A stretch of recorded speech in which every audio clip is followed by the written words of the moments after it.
নমস্কার বন্ধুরা, আশা করি আপনারা সকলে ভালো আছেন। আজ আমি আপনাদের সামনে রেওয়াজি খাসির মাংস রান্না করে দেখাচ্ছি।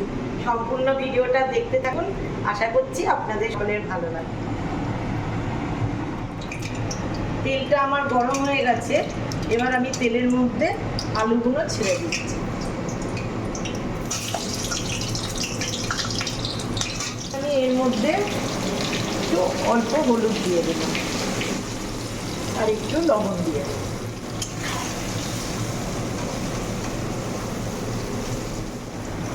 এবার আমার আলুগুলো লাল লাল করে ভাজা হয়ে গেছে, আমি আলুগুলো এবার প্রেসারের মধ্যে তুলে নিচ্ছি। কড়ার মধ্যে আর একটু তেল দিয়ে নিচ্ছি।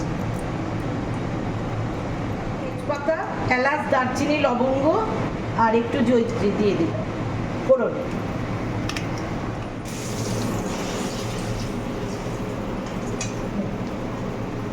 এবার আমি তেলের মধ্যে পেঁয়াজগুলো ছেড়ে দেব।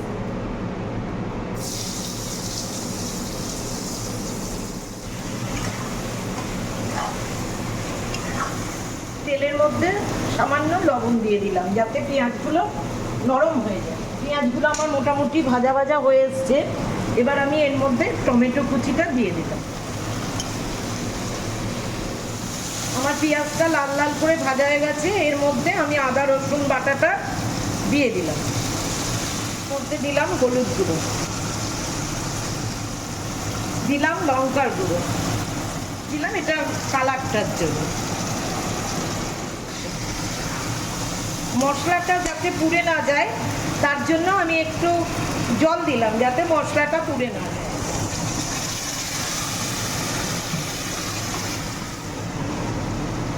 এর মধ্যে আমি দিলাম একটু চিনি, একটু টক দই দিয়ে দিলাম। এবার আমি মশলাটা ভালো করে কষিয়ে নেব। সব কিছু দিয়ে দিয়েছি, এবার আমি একটু কষিয়ে নেব। মশলাটা তেল ছেড়ে দিলে তখন আমি মাংসটা দেব। মশলাটা দিয়ে আমার তেল ছেড়ে দিয়েছে, এবার আমি ধুয়ে রাখা মাংসটা কড়ার মধ্যে দিয়ে দিচ্ছি মশলার মধ্যে।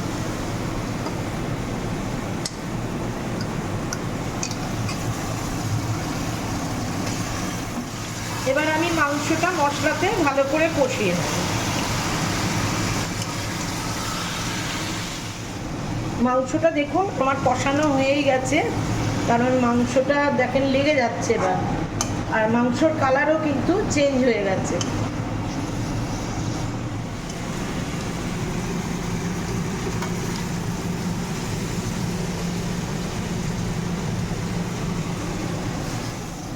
এবার আমি কড়াইয়ে একটু জলটা গরম করে নিলাম।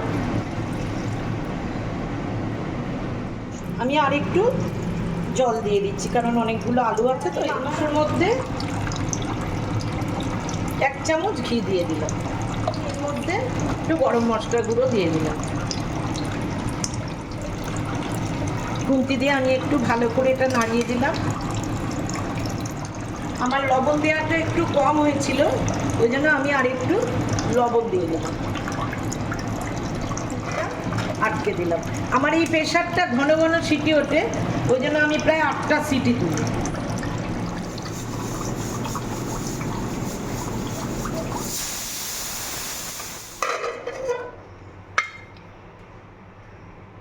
আজকের মতো এ পর্যন্তই, আবার দেখা হচ্ছে আগামী দিন নতুন কোনো রেসিপি নিয়ে।